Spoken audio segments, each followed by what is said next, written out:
Ṣẹ̀kẹ̀rẹ̀ lọ bájò, ṣẹ̀kẹ̀rẹ̀ lọ bájò, olúwa mi ò dìde ojú The Ashen ṣẹ̀kẹ̀rẹ̀.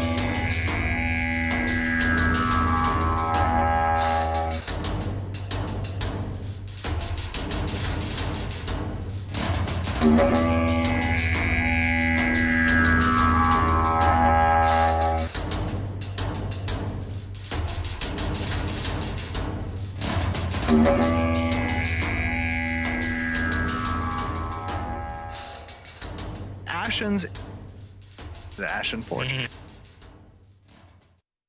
Hello and welcome to the Ashen Forge. I'm Phantom X, joined as always by Diggs and the legendary Neurotoxin. How y'all been? Doing all right.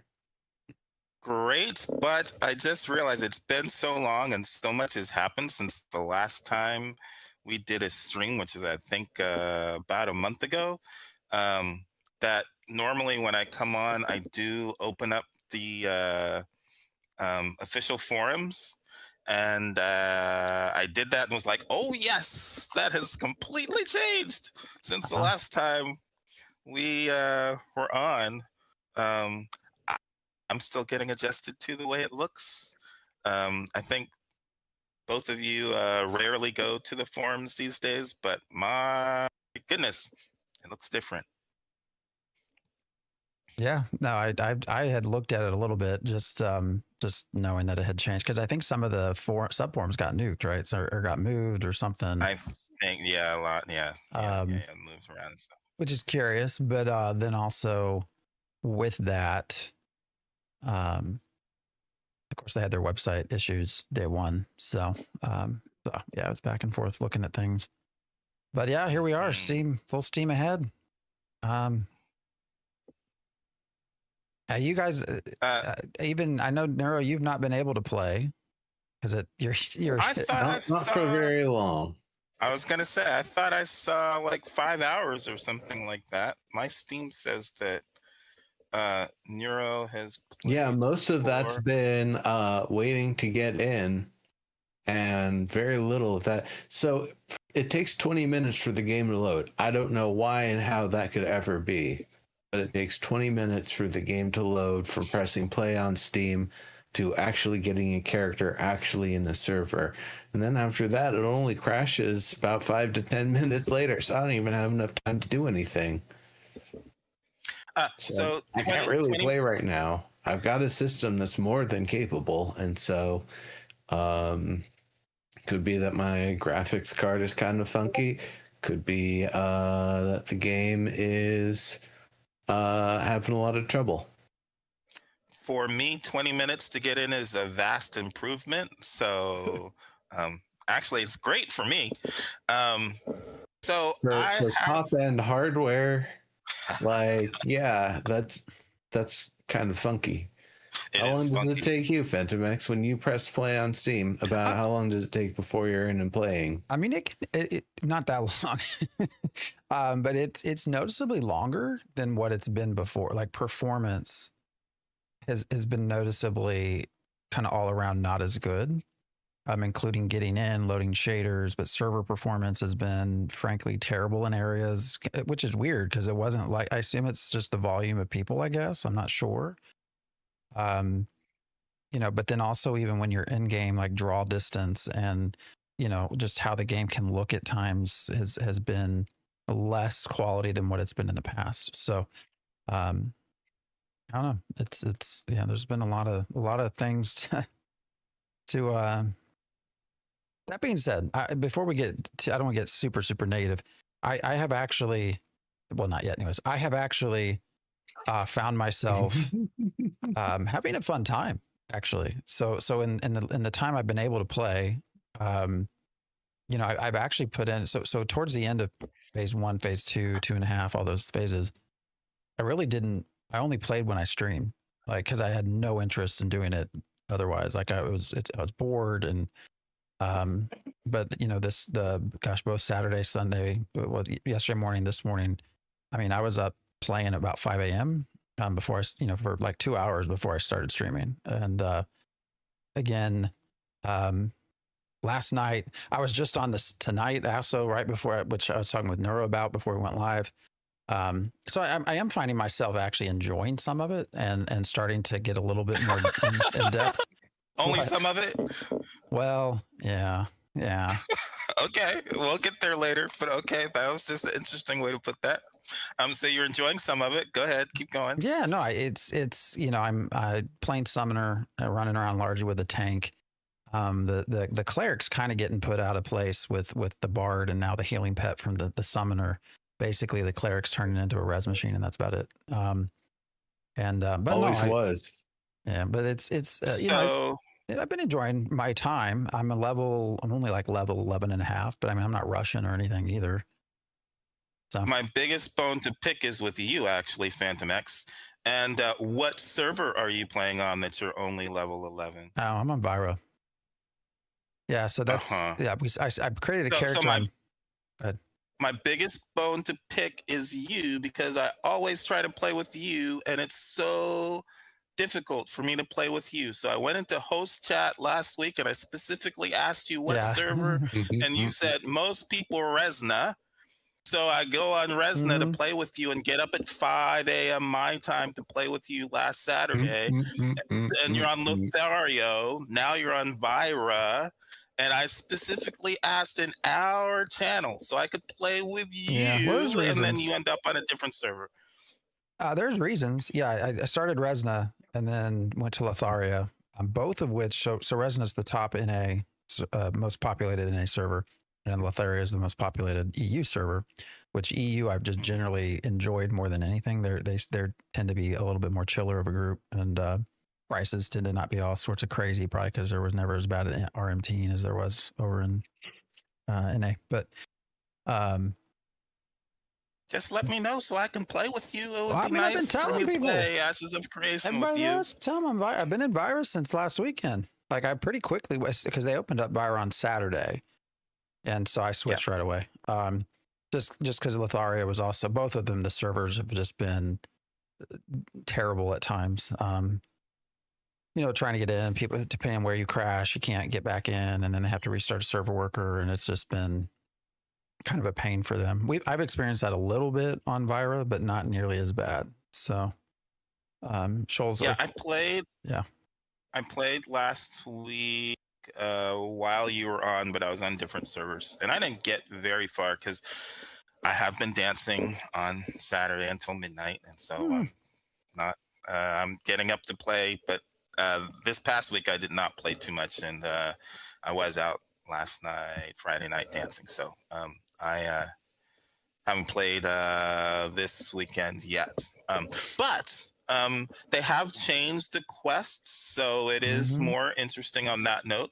But I got rid of most I don't of them. think all this stuff is. I don't think all this stuff is negative, but it is fascinating. So my Steam says that Nero has played for 5 hours, and it says that you have played for almost 150 hours on Steam. Mine says I've played for 35 hours, but I only played for about 4 hours. I keep forgetting when I hit exit in the game, it stops the gameplay and takes me back, I guess, pre-lobby. I don't even think it's the lobby. But it does not stop it in Steam. So I go off to dance class for 3 hours and I come back and I say, Steam says it's still playing. It's still logging me as playing the game.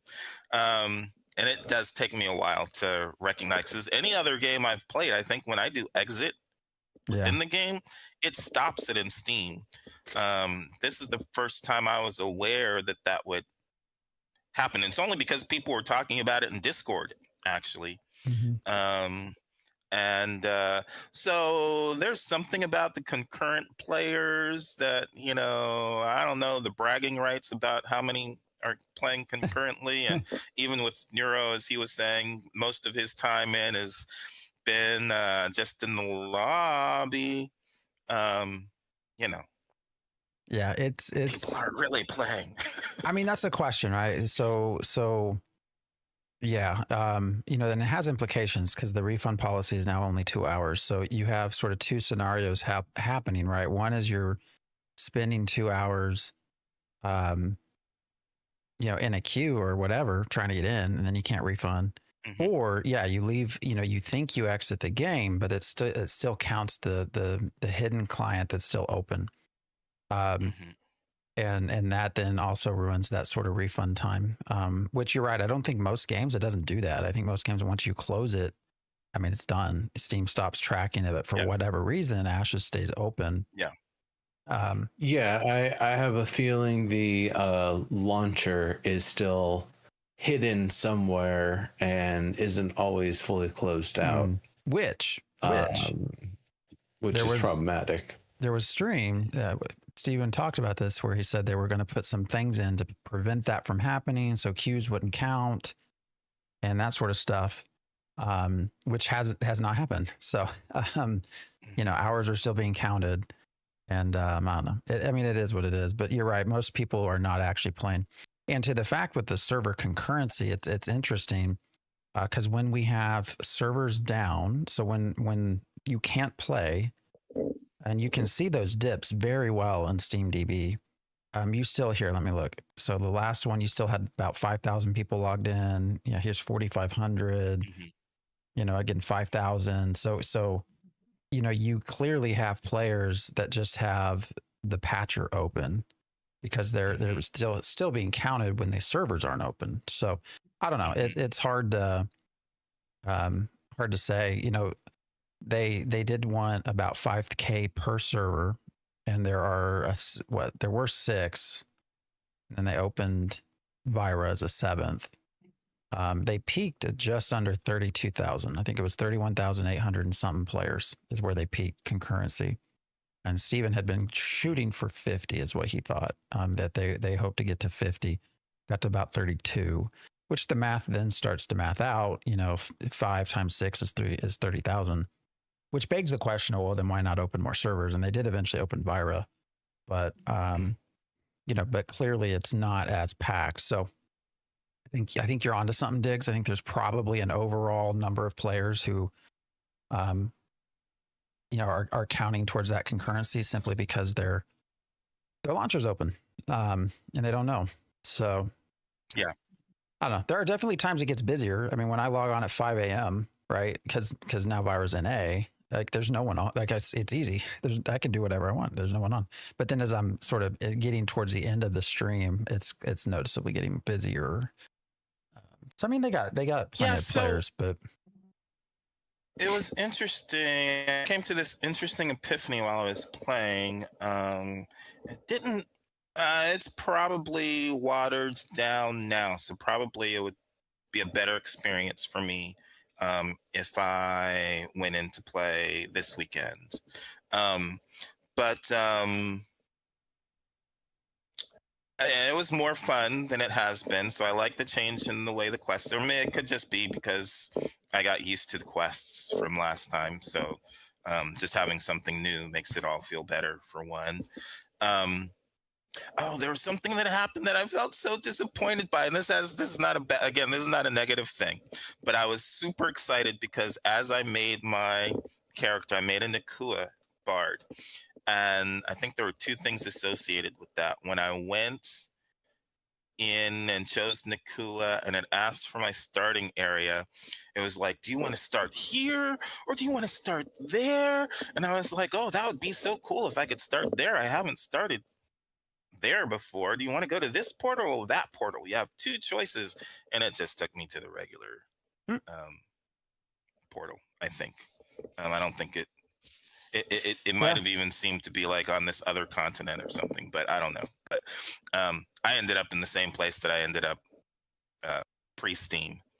And then what was the other?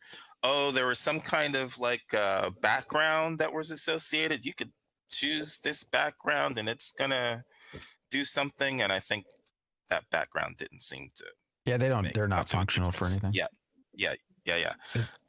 So I was super excited to see, this is gonna be cool, and they aren't quite ready yet, but at least we know that hopefully those are work in progress. Hopefully they will be in functional by beta.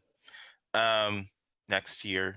But the epiphany that I had was as I was starting on some of these beginning quests to kill a bunch of mobs, um, there were a lot of people on the same quest.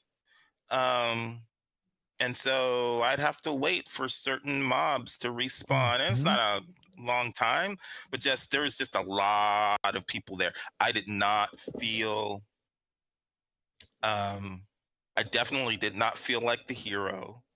Um, but it just felt like there were too many people trying to do the same thing, especially for a place where we're supposed to be some of the first people. I mean, the original lore was that we're the first vanguard or the second wave vanguard to come in, but then we come in and there's just like 20 or 30 of us trying to do the exact same thing and trying to at this exact same time or trying to retrieve some kind of, I don't know, lost papers or something like that. I took the wisdom uh, instead of the vanquisher arc. Um, there's like two separate quest lines, it seems like, that you can kind of focus on. But yeah, there just seemed, and that made me realize that really, really what I like about massively multiplayer for me is not the 500 on 500 battles. It's I want there to be enough people playing that I see other players, I run by other players, I can group with them if I want to ask them to group. Hopefully there's 3 or 4 in the same area doing the same quest and I can group with them, but I don't want 30 people in the same area doing the same quest. Um, and probably what I really want is just 4 or 5. I probably really want co-op with the ability to see other people. That's my version of multiplayer, and the massively just makes it more likely that it's easier for there to be a massive amount of people playing at the same time, like in the world, so I can run into somebody when I go somewhere. But it's not so that I can group with masses of people. I'm not really interested in grouping with masses of people. I really still only want to group with 4 and 8, which is supposed to be the base for Ashes of Creation, still feels like a lot. That's kind of a compromise for me. I'd probably prefer 4 to 6. But that's part of what I realized as I was playing last weekend. But it's okay. It's an okay MMORPG. I don't know if it's giving me the Kickstarter hype that I had. I mean, we don't have most of what's in there right now. That's right. Yeah, the lore piece. I was talking about that today. I wish there was more in.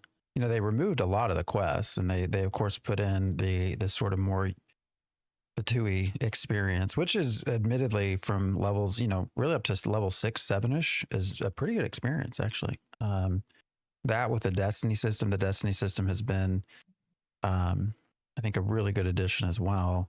But there is no lore. There's no story. There's no reason. Now it's an alpha, sure, but you know, one of the things that I like about RPGs is that story, is that connection to certain characters and wanting to know what happens next and wanting to know, you know, why is this area of the world this way? And there's just none of that right now. There's literally like none of it. And so, oh, Keep going, keep going, keep going, keep going. well, our cams are all. There we go. Hopefully that'll fix it. Sorry, I was There we going to go. save that. This.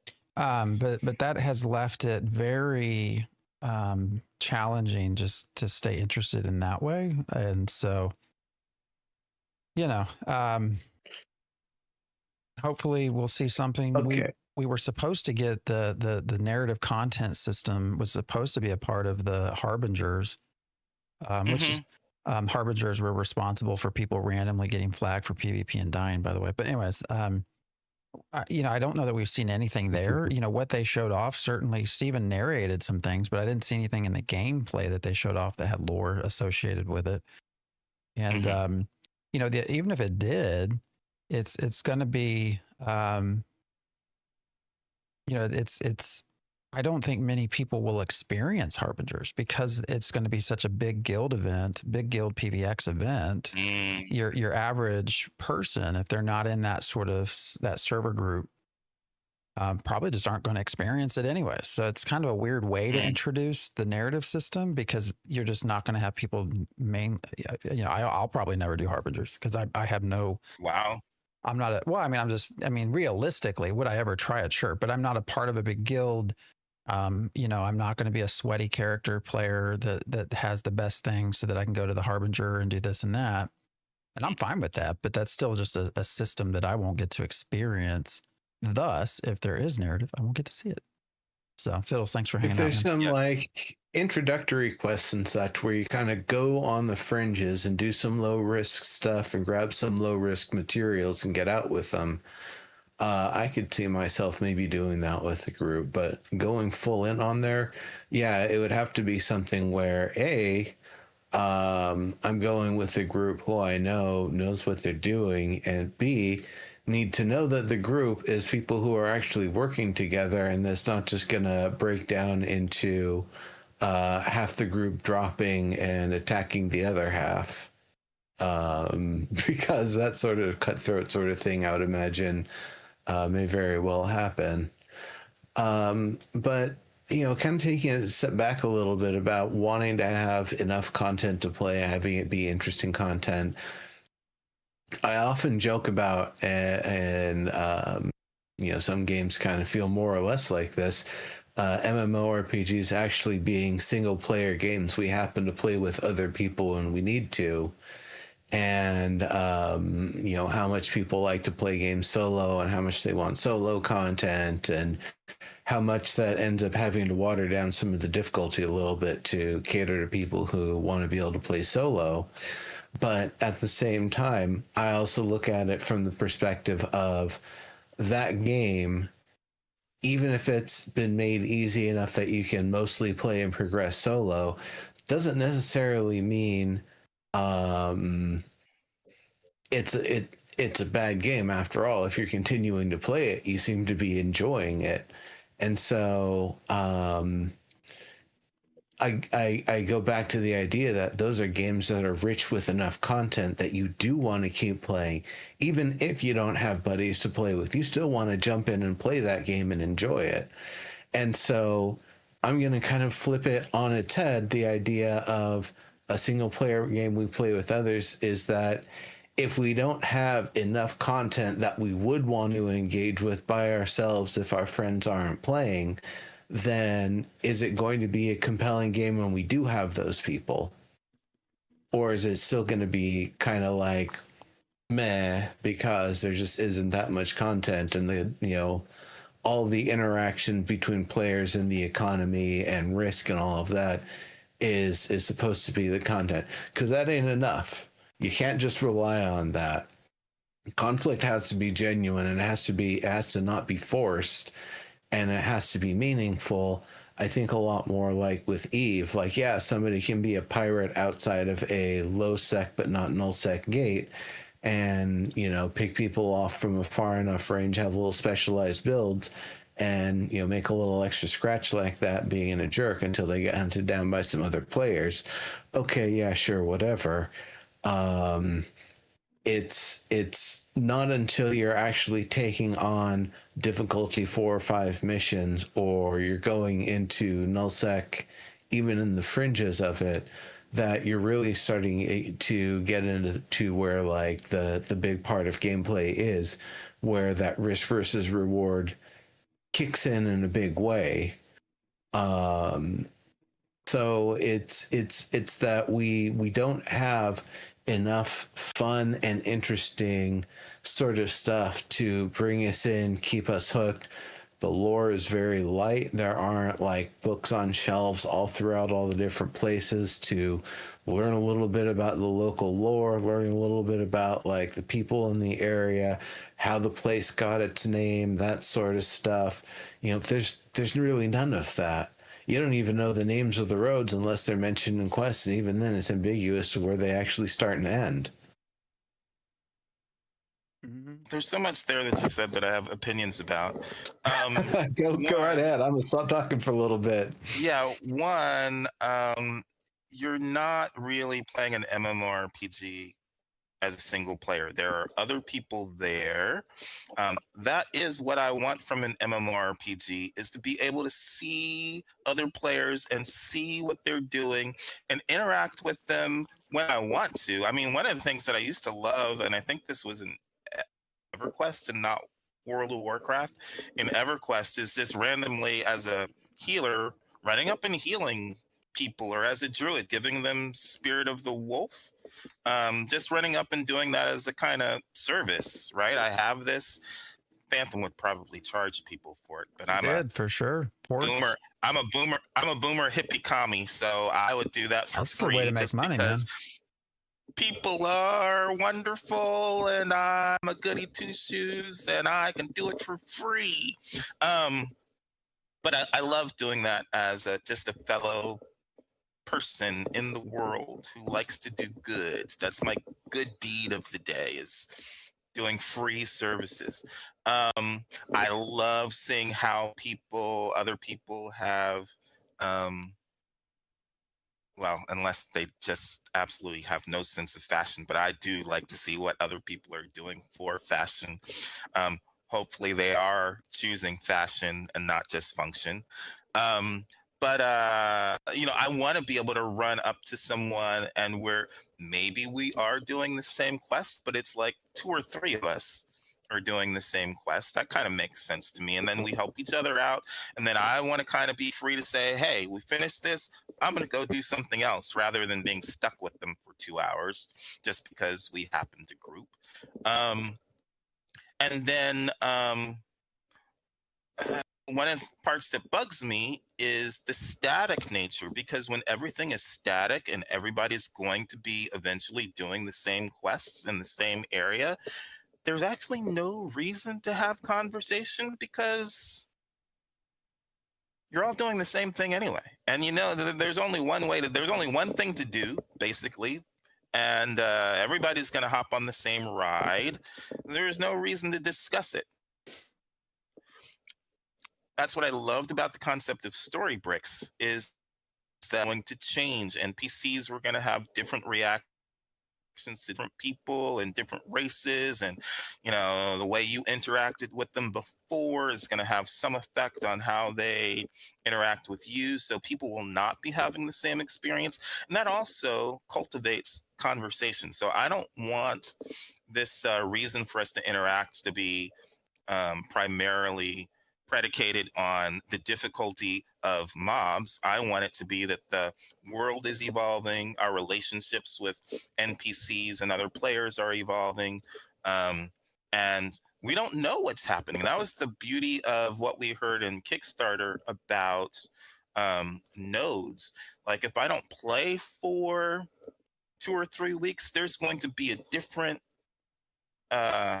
town there. The one that was there before, the settlement that was there before, will have been destroyed potentially, and somebody else is in power, maybe some other race is in power, and that's going to impact the mobs that were available.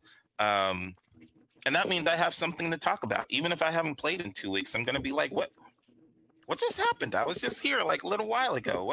What's going on in the world? That gives me a reason to interact and speak with people, rather than just, we've got to bang on this mob, and if I don't, I won't be able to get this skin, or I don't know, whatever they're going to drop, or whatever armor. So I have heard that the big thing to do right now is to group together to grind mobs. I guess that's after level 7, probably.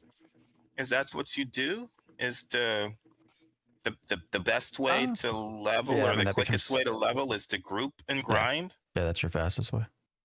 You can do okay solo, but nothing close to being in a group. But what else is there to do besides that? That's kind of my point. I would love for them to be other stuff to do. I will say it's nice having character experience come from everything. So from harvesting and from crafting and all of that. That is a nice process. Now, it does feel like they've actually... I'll have to go back and see if it's been commented on anywhere. It does feel like it's been nerfed a little Mm. You know, you could reasonably level through artisanship, and you still can, but it's definitely doesn't feel nearly as fast as combat. And they I so did the early You also don't get crafting weapon skill that way.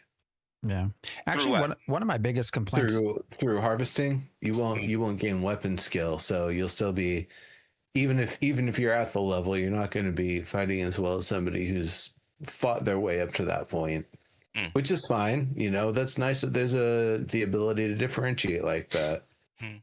you know, my other, when we talk about leveling, biggest complaint right now that I wish they would fix is right now crates are the primary way to make money. Running crates from place to place. That's by far. I mean, I made, I don't know, 3 gold today for like 50 minutes time. There's no way to do that soloing otherwise. But you don't get any experience. So you know, you're doing all of this for 30 minutes and you don't get any character experience out of it. So for somebody that's like a casual player, like you have a scenario where you're wanting to level your character, but money is an integral part of all that. Even if you want to do, because even if you want to do artisanship at this point, if you want to do processing and crafting, it's expensive to do those. Like you have to get money from somewhere. And so you kind of have to make this choice. If I only have an hour to play a day, which I think is actually probably reasonable estimate for a casual player, like, well, if it takes Especially if it takes you 20 minutes to log in, but yeah, keep going. well, you know, but if a pack, if it's a 25-minute run to turn in a pack, plus I have to, you know, package it, and you have to get certificates to even be able to, you have to get tickets to be able to purchase the certificate, and that takes you doing commissions and some other buy order stuff, and then you have to actually go harvest the products to make the crate to be able to take it. And to be effective, you actually want to do 2 at least. Your initial mule carries 1 crate. You can get an apprentice mule that carries 2, but then you can also carry a crate on yourself. So ultimately you could carry up to 3 crates. So you want to do at least 2, if not 3, because it makes it much more worth it from a money perspective. But then you're sort of having to just make this choice, right? If I only have an hour, like what path do I take? And then also to do with, there's different types of crates, but this is the main one to make money. It also costs 9 dim glint per crate to craft it. So then you have to also make sure you have that. And so, you know, there's just some time sinks here. You know, we're in the Christmas holidays, right? So people have a little bit more time. I think we will see, once we get into January, I think is where we really see where Ashes is. But I wish they would add something with crates that somehow helps contribute experience. I don't know, because it's a weird thing, especially, and I'm running Joeva to Miraleth right now because I'm on a new server, and those are the only 2 in Riverlands that actually can even accept crates, because no other settlement is a high enough level to be able to accept crates. And so, but you know, if you want to make more money, you can spend 50 minutes running a crate if you want, and you'll make a gold or 2 per turn in. But you know, it's just a time sink that is a good financial time sink, but your character doesn't get anywhere with it. So I was gonna say, and not to make this a crate running game, but it is a crate running game. It's all about crates. I was gonna say that was one of my next things is because I mentioned that crates are a big deal. I don't think we knew that in Kickstarter. That seems to be kind of new. Is like as of Alpha 2 that crates are such a big deal. Crates are a big deal. This is like PvP and crates. mm-hmm. I mean, that seems to be what the game is. I mean, we're not getting a lot of PvP right now, but the new design focus is crates. If anything, it seems like. Well, yeah, I mean, it's to a point where you don't have You know, caravans anymore. the way that Steven said crafters are the shit. They make the best shit. I feel like he would just as easily say crates are the shit. They make the best economic shit. You know, I have a feeling he really likes crates as the major driver of the economy and settlement progression. Now that we finally corrected the nomenclature and nodes are finally a node again. I wish Nero had played a little bit more, I think, because I don't like the summoner very much. I'm probably going to delete the character and make a new one. I'm just not into it. It's too many how far did buttons. you get? What level did you Well, get to? I'm only at level 2. I spent yeah. one entire session like logging in, running around, and crashing before I finally realized no, Samia's doesn't have not so much as a vendor nor a bank. So I just ran around town like twice, crashing a couple of times, and it's like, all right, fine, I'll go get the MacGuffin. And I went to the place, and people are just killing the stuff there, whether or not they seem to need it. Mm-hmm. I don't know how many masked very easy dudes game we to need to kill, or bot. hooded dudes or whatever, before we get the stupid papers. But it's a pretty simple botting game, actually. I mean, when you think about the way combat works and everything, you can just sit there and auto attack and leave, basically. Oh yeah, I mean, I remember how heavy the botters in Warhelm were just parked at every little spot where goblins were. Somebody had a character that was just waiting to auto attack everything. Mm-hmm. Yeah, I did the first one of the early quests is to craft some stuff, so I think I had to go pick some flowers and then turn those flowers into something, maybe thread. It took like 2 minutes.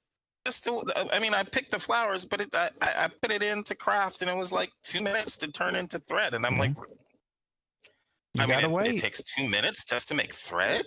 It's actually faster than it used to be. They've cut down a lot of it in half.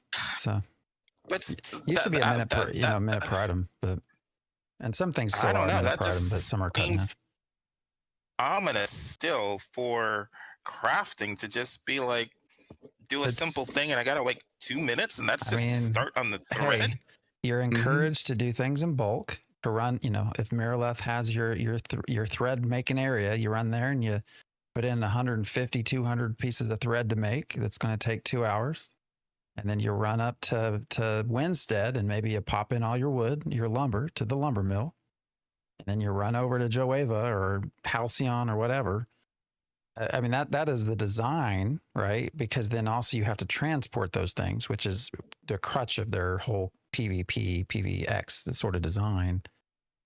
Thanks. I'll just sell everything on all of the markets. But you have to, not stash anything. But every settlement's not every settlement's going to be able to craft everything anyway. So you're going to have to do that as settlements just grow, because they're going to specialize down too, where you're not going to be able to.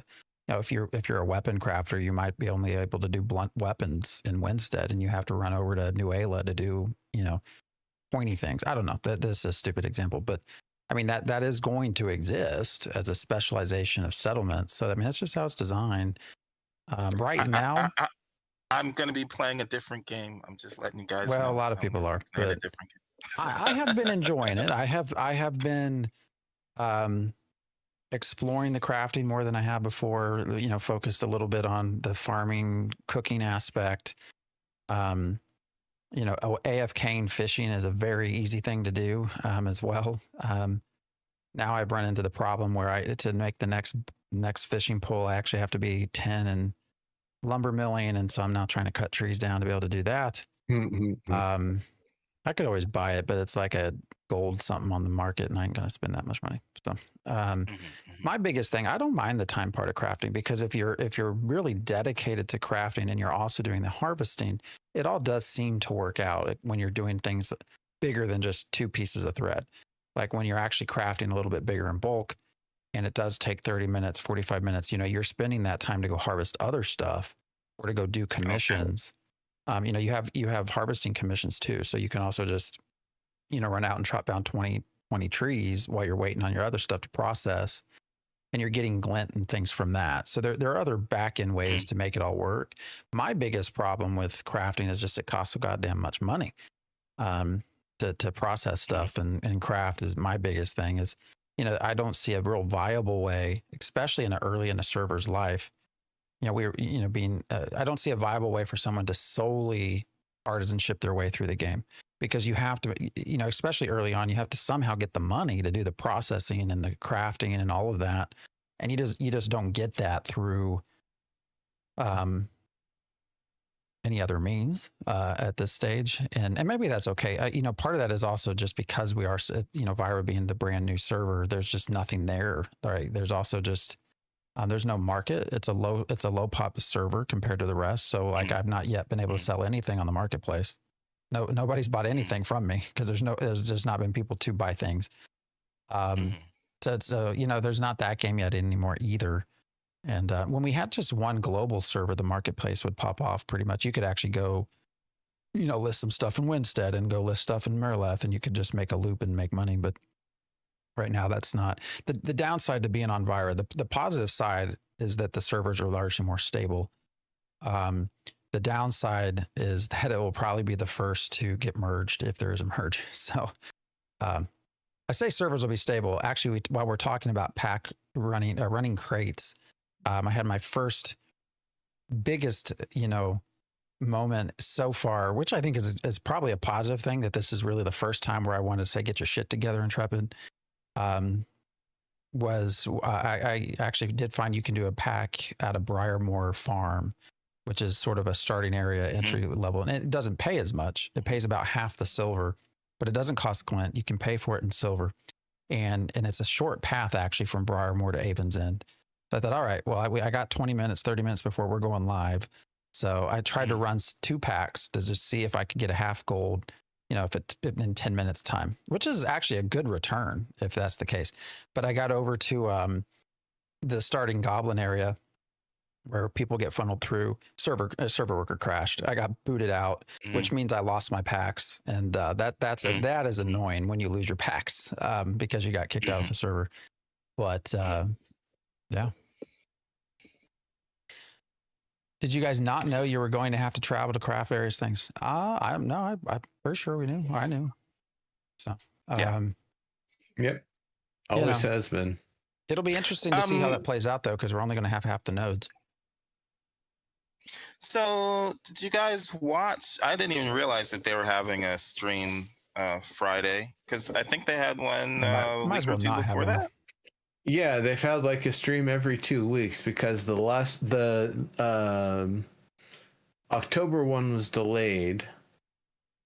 And then we had, was it 2 weeks apart or so, and then another one a couple weeks later. So yeah. So I did watch this most, and they also had those 2 interviews too. Yeah, the interviews. Did you guys watch this most recent one that was about celebrating this past year, I guess, of development? Did you watch that? I watched part of it, but they all looked tired and sick, and I don't know why they did it. Right. So. I was trying not to mention that. Okay, yeah. So I'm glad you had the same. I'm glad that they are taking a break. As of yesterday, I think that's what they're hoping for, is that most people will have a break until January 5th. I'm hoping they can stick to that, even though they have this alpha up 24/7. I don't know how realistic that is, but well, you're seeing it tonight. The servers are messed up. But anyways, go ahead. Well, 25 out of 250 is, that's not that many. It's only 10%. So if 90% of the studios, that's most. Yeah. Okay. How did you watch all of it, Nero? How did you any of it? I watched it. I wasn't taking notes. I was kind of watching it and doing some other stuff at the same time. But it seemed very positive. Yeah. Extremely positive. It makes it sound like they're ready to do a whole lot of stuff, that a lot of their internal this and that's have finally gotten in order. But all of the content creators that they included were very, very, very positive. They're having tons of fun with the testing. Who? All of the content creators that they included in that video of the big boys. They were very positive about their experience. They're all having a lot of fun. Every one of them is having tons of fun. As of right now, S-Fan's playing World of Warcraft. So Well, I'm glad that I'm definitely glad that people are enjoying it and that people are continuing to play it that like it. According to that video, I saw no one who had any complaints.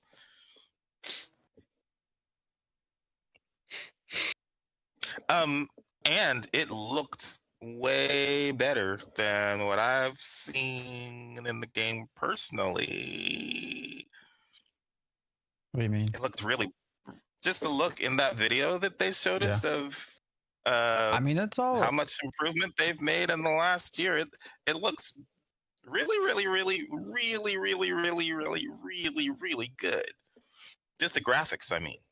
I mean, when I play, it doesn't look terrible. I get a lot of people coming in saying what settings are you using because mine looks like shit. I don't. I mean, I guess I don't have a potato, but I have a 47. I mean, I don't have a 5000. I have a 4000 series video card. You know, so it's this 7950 X3D processor. So, I mean, but they did say during the so one of my complaints about this December 19th stream was they had a lot of directors of the different department directors or leads. They had maybe 4 to 6 leads included, but Stephen did the 90% of the talking. I would have loved to have heard more from each of the leads, of course, since we had them there. I don't know. What did you think, Nero? Did you get enough from the leads? It was nice to hear from them. I'm definitely I don't really know when I hear about the design side what everything's going to manifest as, because what I heard, for example, about a year ago regarding the crafting system sounded like it was going to go a lot differently than it went over the past year, and I was, kind of disappointed about that. Felt like they really missed the mark and then just kept trying to fix a broken system, and then maybe kind of even gave up on that a little bit. They did talk about economy a little bit, I thought, on this one. Did they say anything that encouraged you? When I've heard them talk economy, it almost sounds like they feel like they're close to like done. I don't know if anyone else feels that way, but I feel like we've not made a whole lot of changes ever since the economy was so terrible. The big things being there's no fuel anymore. Gosh, what else was there? Artisanship in general has come down a little bit, but yeah, I don't know. And that position's removed, right? So, the other thing I was disappointed about with this stream, with the dev stream, was, and only because they made a segment for it, but they didn't really say anything about it, actually, was they had a section for roadmap expectations. And then they didn't do it. And then I didn't. I mean, they said something like, "Okay, we're going to be trying to do some stuff for 2026 in this next year," but I didn't really get a roadmap details. I didn't see a roadmap for what they're going to do. Stephen, and it's not like I was watching this so that I could see the roadmap, but because they had a roadmap section, I was expecting to see some roadmap information. I was like, "Oh, cool, we're gonna get some roadmap," and then. Stephen has subsequently posted in Discord. I think it was yesterday, maybe the day before. He made a comment that in January they will talk more about their plans for beta and for launch. The launch word threw me off a little bit. That he has gradually started talking more about beta ever since he did that tweet in the middle of a Sunday night, like midnight on a Sunday, about our path to beta. I got all sorts of pings in Discord because I'd made a video from like 2 months earlier saying that, hey, beta is going to be in 2026. And here I was essentially right. But anyways, Yeah, I mean, I'm curious. you keep saying that, but you also said that Alpha 2 was going to start at a certain point and all this because that's what Steven says. I mean, And I've got yes, you. I got Steven you is beta. I pushing for got you beta in continents. 2026. I did a one continent video months ago as well, which is what's coming out. The Steam announce. I knew a bit ahead of time. I know some other stuff I wish I could talk about, but The Steam anyways. thing is a matter of weeks. The beta thing only says that Steven wants beta to happen in 2026. it will happen. It doesn't I mean that guarantee it it's will. actually going to happen. I'll in bet you money it 2026. happens. Well, I bet you I'm $200 going to right say now. this. What happens is going to be a combination of how well they can actually get things to a feature complete state and to what extent they're willing to cut things and say, we will put that as a post-release feature, therefore it's not part of beta, so we are considering it in the completeness of features for our beta that we are running with. So it's going to be a combination of, well, we'll see how we can do based on what we want to do relative to what we actually end up doing, and then some amount of kind of setting the goalposts of, well, this is what we decided is going to go into beta, and all these other features, you have to wait on those a little bit longer. Those will have to be a post-releaser. Yeah, I think that that's the thing. So what we'll hear in January is all the stuff that's going to be cut. And it'll be really interesting to see how they do a roadmap that does a positive spin on what we can expect. And I think just by what I heard from the December 19th video, live dev stream video, I think we're not going to have augments included in launch. That's what it sounds like to me. So yeah, or I'm expecting to see a bunch of features to be cut. Or and very so watered yes, down. Yeah. There will very likely be a beta because they will have cut a whole bunch of stuff, and that's going to be the interesting thing to see. I think the best roadmap we're going to get it. So first, before I move on, he really did throw me off on talking about launch. I've always thought of launch as for the start of 2027. The fact that he wants to talk about it in January makes me wonder if they're even going to try sooner than that, which is wild to say. But oh shit, I just forgot what we were talking about. I forgot what I was going to say. Beta and launch, and what's going to be included. So what are they going to cut? Secondaries. Yeah, I think we're going to. I know Vladis, asked a lot of great questions when they did their interview, and he tried to pin Steven down with what will be in and what won't, and that's where Steven kind of wavered a little bit on the two continents. But he did say a lot of these things were quote MVP. Secondaries and the level 50 and whatnot. However, he started his answer by saying anything I say thus forward can change. So, and everything can change. He's been saying that for years. So, I think anything, probably the roadmap we're going to see will fit Kickstarter because they do have somewhat, I think, of a legal obligation to make sure everything that they advertise in Kickstarter is in. Simply because of what COE is going through. And that's been such a long, drawn out legal process that we don't have a resolution to at this point because it's not been decided one way or the other. And I don't think they want to go down that road. So, entitlements, skins, all those things, I think will probably obviously be delivered. And, so you can kind of see, I think, a general roadmap there. But yeah, I think a lot of the secondaries, like you mentioned, or maybe we just get like a very watered down version. So, you just get more of a generic kind of 3 role model, like add a tank or add a cleric or add a DPS to your class. So I don't know. We'll see. I mean, augments, including racial augments, including settlement augments. Yeah, it's not coming. There are a whole bunch of stuff. Then, how watered down are the settlements going to be? I think one of the biggest ones, again, that huge disappointment for me is, I wanted just to be very dynamic, and it's going to be a lot more static. Mm-hmm.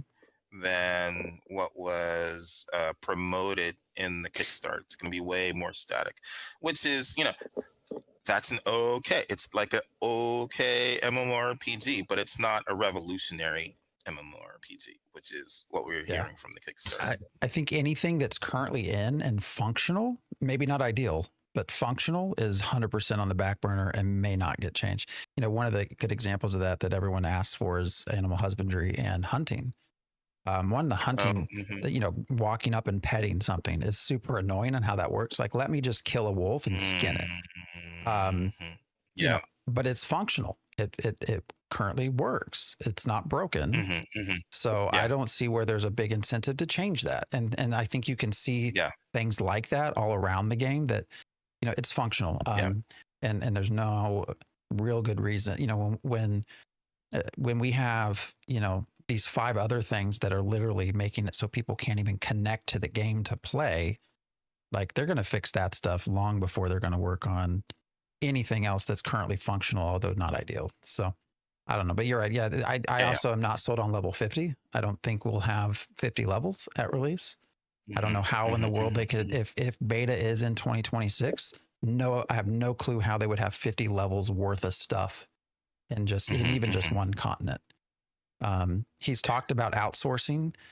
Steven, it's very interesting if you go back and listen to some of these interviews, and I would encourage people to do that, of the interviews that Steven just did, because you have to really pay close attention to the words he used. He's a wordsmith. He's an orator. He's good at speaking. And so you have to pay it. He uses words intentionally. And so when you go back, you listen to Dusty's interview, for example, he spent a lot of time talking about how you get investors, about how MMOs in general get investors, and how you have to demonstrate interest and you have to demonstrate an audience. And what did we just had? We just had a Steam release. He when you go and listen to him, he's putting it all out there for you. It's just so easy. Yeah. It's just in so much hypothetical that people just don't even, it doesn't connect as to what he's going through and what they're doing. But it's he even, the other thing that perked my ears during the Dusty interview, because I listened to it over again last week. He talked about how in the past he thought 250 employees was ideal. Keyword being in the past, and how now he sees AI's influence and he sees more validity and outsourcing to other companies. You start putting those dots together, and my immediate thought is, well, what do so you don't want to employ the 250 people anymore? Like, what's that mean? Are you going to let some go? Like, what do you mean by, because, you're using very specific language here. You just have to be, you have to be very, the other one that caught me was the Vladis, when he was asking about different systems being in for release. He asked about the Tolnar and the Underrealm. Steven never answered that question. He at went least into, those are stretch goals, though. At least those are stretch goals on the Kickstarter. My point is, he said, "Oh well, we've made great strides with the Tolnar, and we have some areas with assets for the Underrealm." He didn't actually answer the question. When you go back and listen. So I don't know. I think people, I'm having fun. I hope that I continue to have fun, and I think even a stripped down product can be fun if they just stick with the things that actually are fun. And I actually do think the model for Western MMOs anymore is no longer you get 8 years to develop a fully fleshed out game. That funding for that, I think, is gone. I think you have to look into other models. You have to look at what Eastern MMOs do with cash shops and battle, all the things that they do. I think you have to look at games like Pantheon. I know people roll their eyes at Pantheon, but you know what? They're still making their game and they're still getting money for it. Like, they just got a big round of funding. Their process has been, all right, we get money, we develop a new area, we show that people like it, and then we get more money. And that has worked for them. So I think we have to start looking at other models for Western MMO development. Say that, but I'm having zero interest in Pantheon. Other people I don't do. care how fun. I don't care how fun that is. I didn't kickstart, but they're developing. They have not closed. Whereas Warhammer 40K is closed. New World has closed. I'm not Ghost saying MMO anything has about closed. developing. They can develop all they want to. Yeah, but they have a model that works. Yeah, but I don't know what works means because I don't care about works. They're I did not employed. kickstart Ash. I did not kickstart Ashes of Creation because I wanted a fun MMORPG. I kickstarted Ashes of Creation because I wanted something that was gonna provide something similar to Story Bricks, which was and dynamic NPCs and dynamic mobs, and that was going to have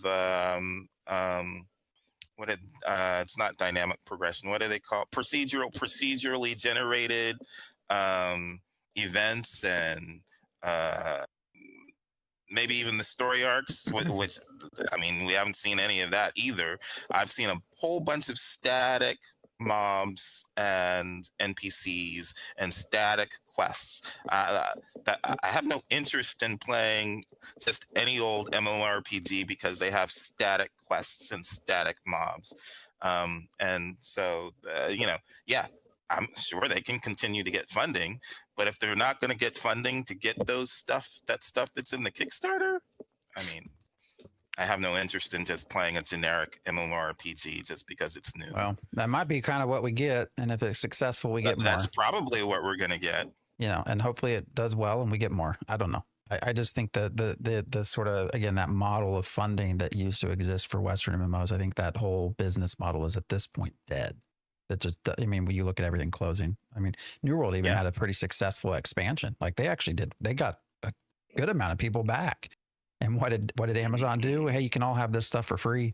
We're closing the game down. So like, it's just not there anymore. And so you have to look at other models. That's all I'm saying. I know Pantheon, a lot of folks, I mean, if you go look, it's probably got a concurrency of like 500. I'm not saying it's like a, massively like 50,000 people playing the game, but they have a funding structure that works where they develop the game, they show what people are interested, and then they get more funding. And so I don't know. So if Ashes of Creation is taking that, I think it's easy for me at least to think, oh, beta and release means they're done. I don't know that that's the case. I hopefully if they do go into beta this year, well, here soon to be this year, and release, that simply means they're trying to bring in a round of funding to further develop the game. Hopefully. Yeah. I mean, but because we're talking about different things. Nobody has any surprise that they could go to beta. The only reason why there's a surprise that they could go to beta is because of how Steven talked about having a true beta, and that because there's no content indicates, and that indicates that meant the design pieces that were talked about in the Kickstarter, at least stuff like augments would be in there.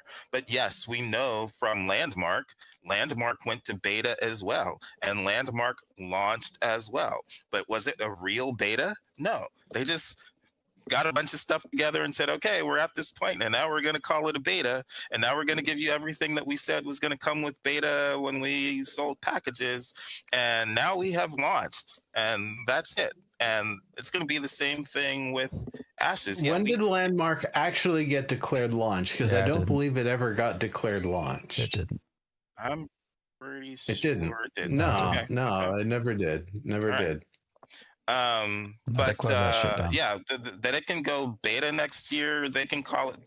They can call something. It's kind of like even the different labels that we've had for the alphas, right? They just change. Okay, this is Alpha 0. Okay, well, it's not going to be Alpha 1. It's going to be Alpha 0. Okay, and this next thing is going to be APOC. This next thing is going to be... You called it because we are on Dig's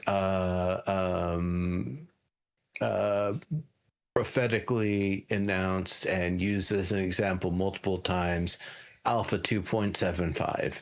That is actually where we're at right now. We've moved. It's a different alpha than Alpha 2.5, but it's not Beta 1. Sorry, are we done with? I was going to move on to something else, but I didn't know if we're done. Yeah, we can move on. I just when stability and queues, I was just looking at some messages that were popping up, like servers are still jacked up beyond fun right now. I wonder if dynamic gridding is actually turned on. They said it has been, but this question was posed to me, which made sense, and I couldn't rectify this. They said if if dynamic gridding's on, why are there queues? Like if the server worker has a queue of 300 people, wouldn't it just split? Wouldn't dynamic gridding, isn't that the point? Like it would split. So you could then bring more people into the server, and that's not happening. So I don't know. It was an interesting thing thrown at me today that I wasn't ready for. Was sort of like, oh, that's an interesting point. Is it on? You know, they also talked about marketing it, which drove me nuts. But during, I think it was the Dusty interview.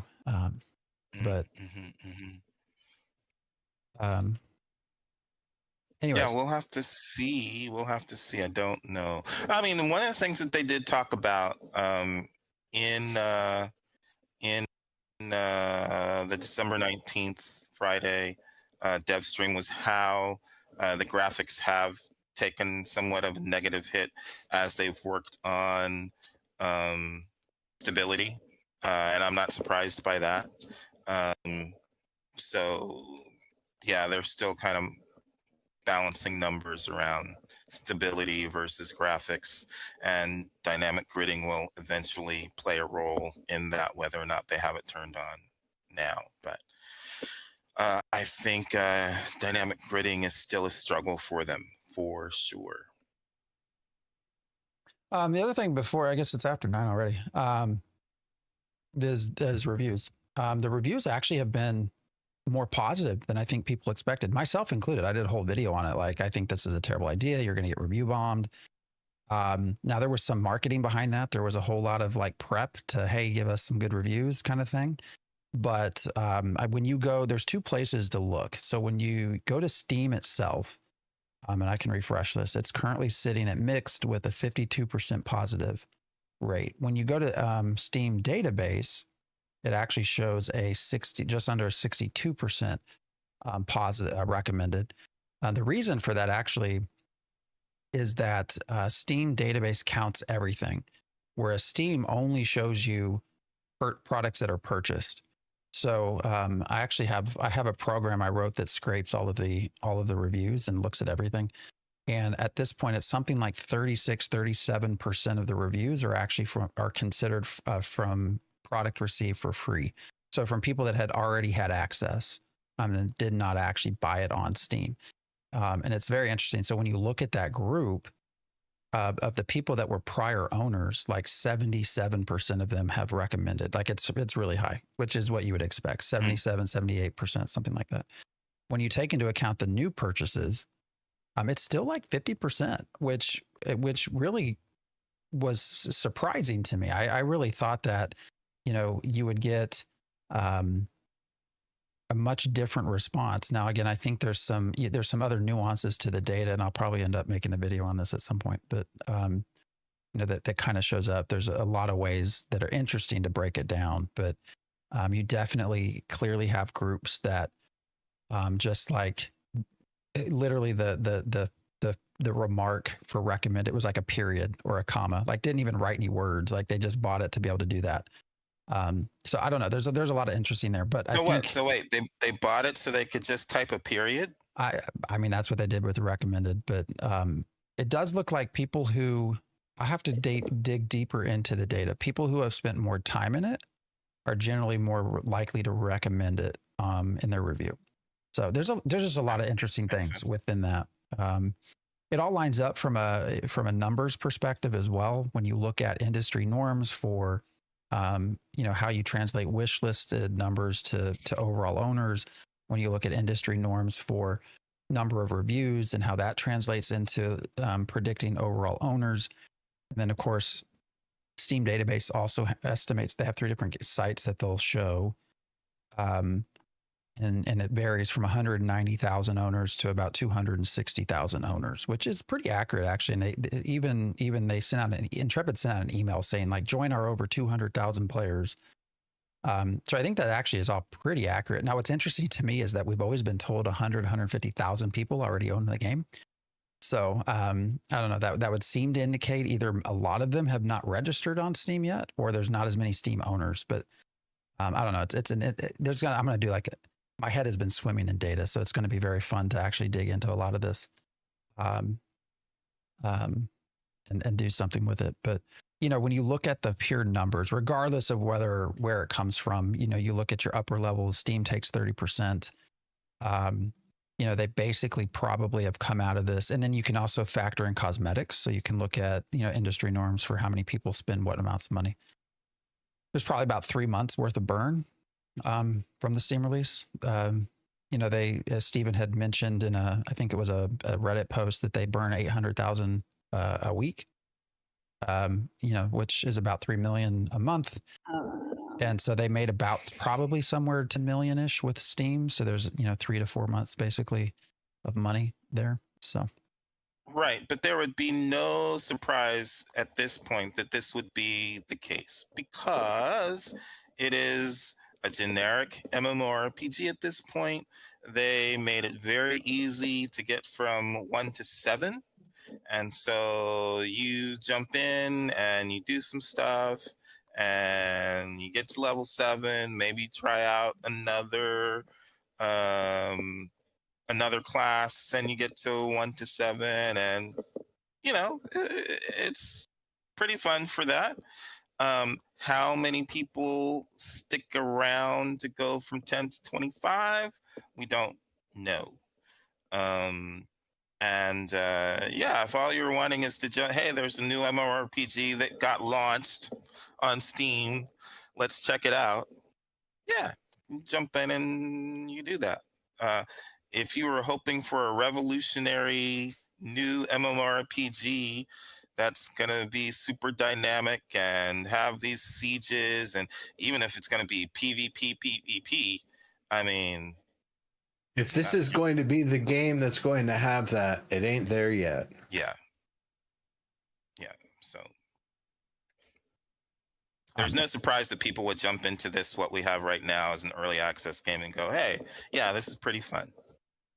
As of right now, also, it looks like ownership has died off, or is dying off. They were, again, there's a lot of positivity you could take in this, and I think Stephen was pretty happy about a lot of it. They were briefly the #1 seller on Steam. I think that first day. They're currently sit somewhere 100 to 140 and selling, which does not include Cash Shop. So Cash Shop actually goes directly through their website. So that does not get captured in Steam. So, not to be all doomy and gloomy, but we do only have, probably 3 to 4 months worth of funding that came out of this, which is better than nothing. Don't get me wrong, but it's also part of why we're probably going to have this whole beta and release conversation in January. Just to put some realistic brakes on where what people are expecting. So, I don't know that I have much more to talk about. Well, what have you been doing? What did you do when you played? You've had how many hours? 100 and. Well, I've not played 140 something, but I've played a lot, but not 140. That's the launcher being open. I mean, mostly just did the whole Fatui stuff. This weekend has been largely running crates just to get some gold, to do some crafting. And slowly leveling. I've not been in groups. I've been largely soloing at this point. Maybe joining up every once in a while. But running crates has actually been kind of fun. I'm hopefully going to get into they've reintroduced treasure maps, so we'll see how that goes. But crates, actually that speaks a lot to the PvP nature of the game. I think a lot of people get worried that it's a gank fest. Once you hit level 10, you no longer have PvP protection. You don't have PvP protection anyways when you're carrying a crate.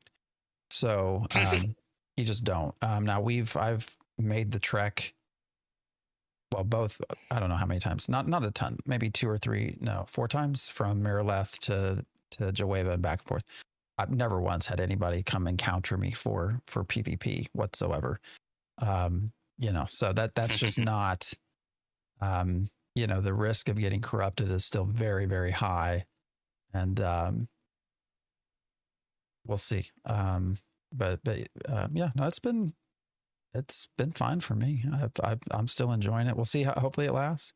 It does feel like rarity has been reduced. I'm curious, anybody that's watching either on Twitch or YouTube, any of you that like to do harvesting, it does feel like it's harder to get epic and legendary and heroics items. A lot harder than it used to be. So even fishing, I can pull in 200 fish and have one heroic out of the whole. It has seemed to be reduced. Nero, by the way, Wikipedia says Landmark was released June 10th, 2016. And Released in what state? Released. No, I was in beta. Released. No, that's not a beta. I mean, go look at Daybreak. Their press releases are all out there. You can go read the press releases. Don't read Wikipedia. Okay, I'm just saying this is what it says. Released June 2016, and then shut down in 2017. That's what Wikipedia says. I'll check for beta, but it's saying released. It doesn't say beta. It says who knows what wonky shit happened when Daybreak took over, anyways. I'm just saying, because I think the beta. Well, we'll see. Okay. Well, yeah. Where do we go from here? I guess I'll be playing this whole holiday. I'll be streaming as well. Not tomorrow, I have to work, but after that, hopefully running some crates. I am going to try to get a guild started. So, rarity. All right, we have some answers here. So, Master Chief says it's been massively reduced. Ventress says rarity is lower, but no static spawns is a big improvement. And no, I agree. The static part of it's been nice. Yeah, this says the beta start for Landmark was March 26, 2014. Yeah, I mean, I don't know. So I don't really care. Released was released. I'm just saying that you just throw out. I've had so many labels. people arguing with me on YouTube about whether this GD game is released or not. And I'm like, dude, they're like, so I've actually screenshotted 2 posts. One is of Steven, a tweet from Steven talking about how he's so excited for the release of Steam Early Access. And one is of Margaret also talking about how they're excited their game is releasing on Steam Early Access. And I've just started sending the pictures like, look, argue with them. They're the ones calling it a release. Like, because I still get, it's an alpha 2. It's not released. Like, well, then tell them that. They're the ones that are making They the also game. say it's an alpha. They stress, not in written form, they verbally stress it's an alpha. Yeah, but I mean, you can go to their posts and it will talk about it's a release of early access. Like, they don't mention alpha. The forum post that talks about the FAQ doesn't mention alpha testing, or it does. Like, I think they added a footnote. It didn't before. So they're trying to get rid of the alpha beta declaration. Yeah, that's part of the reason why they invited all the beta backers in and key holders in, because it's going to lower the friction a lot more to have already let them in and then say alpha, beta, those terms are no more. It's a lot easier to do that after you've gotten everybody in and they've been playing than to say those phases are gone. Well, and you get the I guess we have stuff. to let you people in. Yeah. So well, they didn't let everyone in. They don't even want to talk about alpha beta. They want to talk about it as it is. They verbally stress alpha 2. They don't do it so much when they're writing. This is true. Ventress, so many people don't want to pay a monthly sub, though. That's also the weird thing. I get that comment a ton.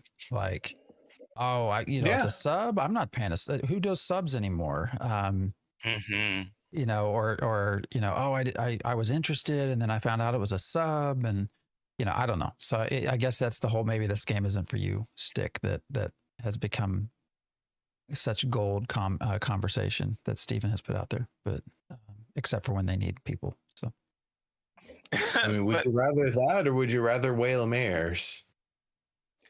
That will be interesting, though, especially since it's through Steam. It's going to be interesting to see what they do. My guess is they might not do the sub through Steam, but we would I guess we'll find out. But if they're not doing cosmetics, then I could see them potentially not doing. I'm trying to think of what MMORPGs through Steam that I pay a sub for. There are some. I mean, some people do that. Yeah. So I mean, most of them you can pay a sub.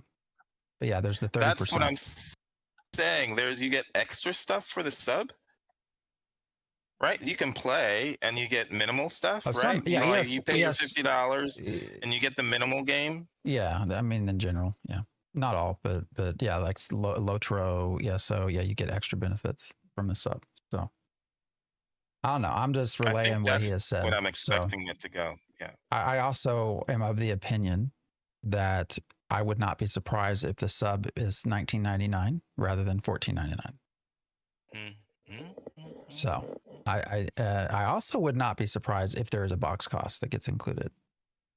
To be they keep on saying no box cost, just a subscription. Well, that's what I'm saying.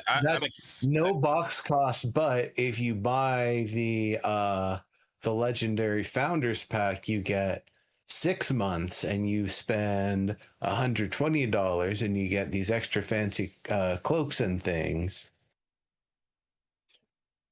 Well, box cost is the same thing as like $50 on Steam, right? $40 on Steam. I'm thinking that's what they're going to do for sure. And then you'll have sub for something extra. I do think they'll be and they would probably grandfather. Obviously, if you've already paid for alpha, then you're not going to pay for a box cost. But for anybody new coming in, I could see them adding a box cost. When you start adding the numbers up, if you're just doing purely sub, and if you have a 3 million a month burn rate, I mean, you need like 200,000 subs, active subs.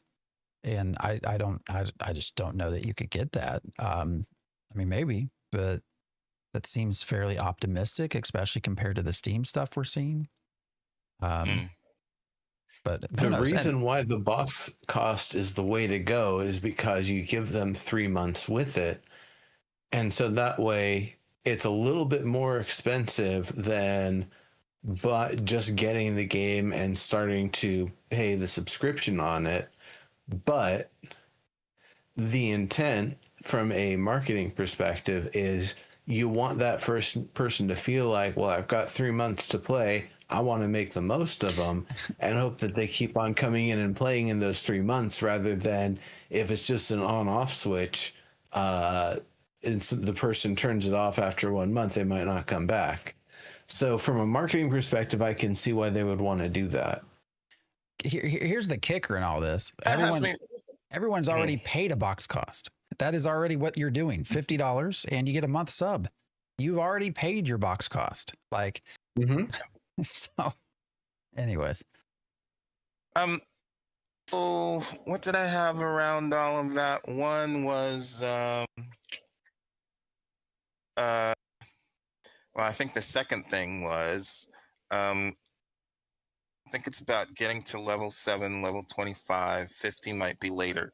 So our skill trees, the skill trees that we have, do you think those are going to change so that we don't get to the end of them until 50? How is that going to change for beta or official launch after beta?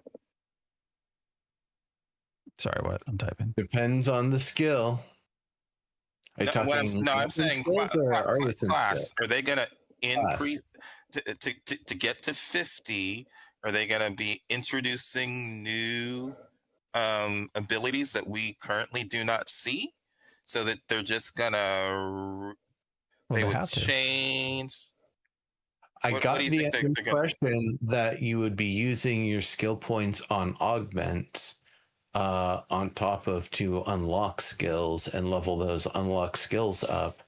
So you would be spending them after level 25 to either unlock more skills that you haven't, which a lot of them you complete at 25. Bard has like 35 or like just a ridiculous amount more things to unlock. So they might, if they want to unlock absolutely everything, they're going to be spread a little bit more thin on points for augments compared to other people.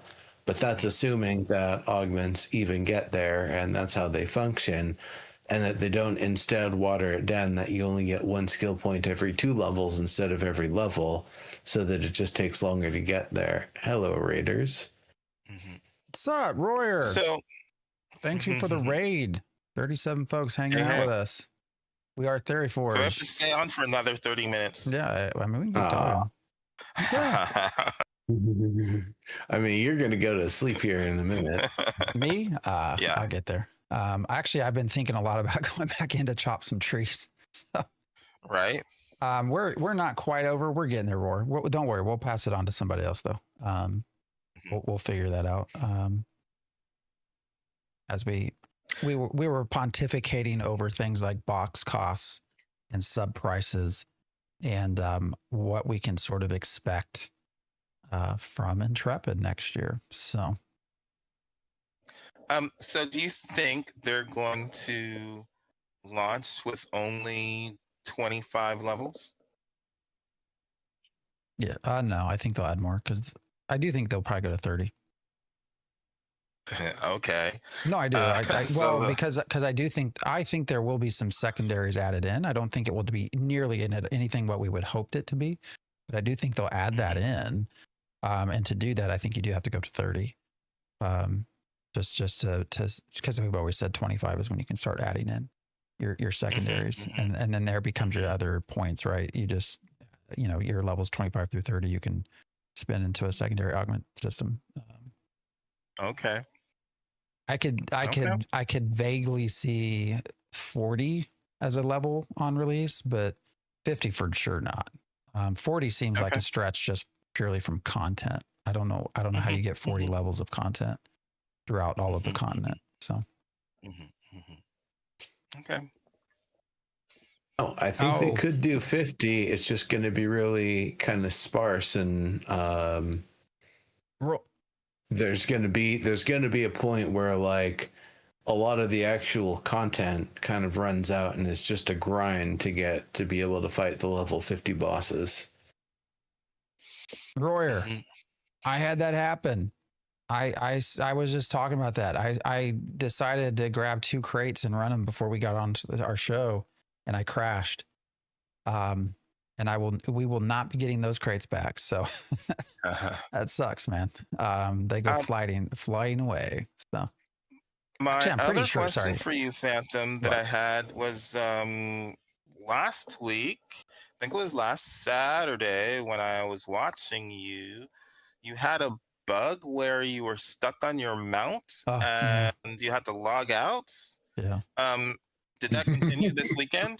I didn't try to test it, so I don't know. I think it was skin related. I had both a mount skin and a costume skin. Now I did have my costume on today, so and I had no problems. So I did not though combine that with the mount skin. So gotcha. Okay. So I don't know. Oh, actually, while we're talking about bugs, I did because I did this offline. I didn't do online. I think I have found that whole. You remember when I used to go invulnerable? Oh yeah. So I've not been able to do that again just yet, but I have been able to reproduce the steps to being able to get the resting buff where your health regen comes up, persistent on my character while standing. So I'm like at the very front end of potentially finding that bug again, which would just be terrible if that actually, because you couldn't die from that. You couldn't die from anything. But, it is all still related to the original issue, was just server worker exchange of information. Things get so bogged down that the servers can't keep up with the information exchange, and so it gets confused as to what I'm supposed to have. And normally that resting buff should fall off when you stand up, and it does when I cross into the new server. But when I cross back into the old server immediately, it thinks it's still there, even though I'm still standing. So. Just some interesting trickery stuff. The way they had fixed that before was that if you ever went negative in health, you just automatically died. Because prior to that, you had to hit 0. So what was happening? What was happening is because I was able to generate a negative HP gain rather than a positive, I was going sub-0, and I didn't die because I never actually hit 0 as a number. So I don't know. I'm at that very, very beginning stage of starting to, because there were other implications to that too. Cause I was able to do make lifesteal permanent, even though I no longer wore the items. So then there's other buffs and things as well that potentially become a much greater issue with server worker exchange. So I just haven't had time to jump back into it. But anyways, So speaking of mounts and bugs, the gilded beetle mounts that you get for Reporting a bug. their One of the system, ones that, yeah. it looks sweet. Yeah. well, they didn't give me shit. So Planendorf, Yes. it was fun though. Planendorf, that whole thing, man. I messaged Planendorf and he like immediately jumped on and was like, "All right, let's try to bug for this. Why can no one kill you?" So it was interesting. All right. Well, what time is it? Yeah, we're at 9:30. Time to go. Yep. So appreciate everybody. We're going to, who should we raid? We want to pass the level around. So who is doing ashes? Pockets is on apparently. Yeah. There's either Pockets, Chili, or Dank. So Let's try Pockets. I vote for Pockets. all right. Pockets is all knowing. Actually, what's he doing? Yeah, they're out here fighting. So all right, guys. It's been fun. It's been real. Appreciate everyone hanging out. I will be streaming this week, so in the mornings. So come hang out and have some fun It's with been us. unreal. That's a good one. All right, guys. Let me get this raid going, and then YouTube. I'm gonna close.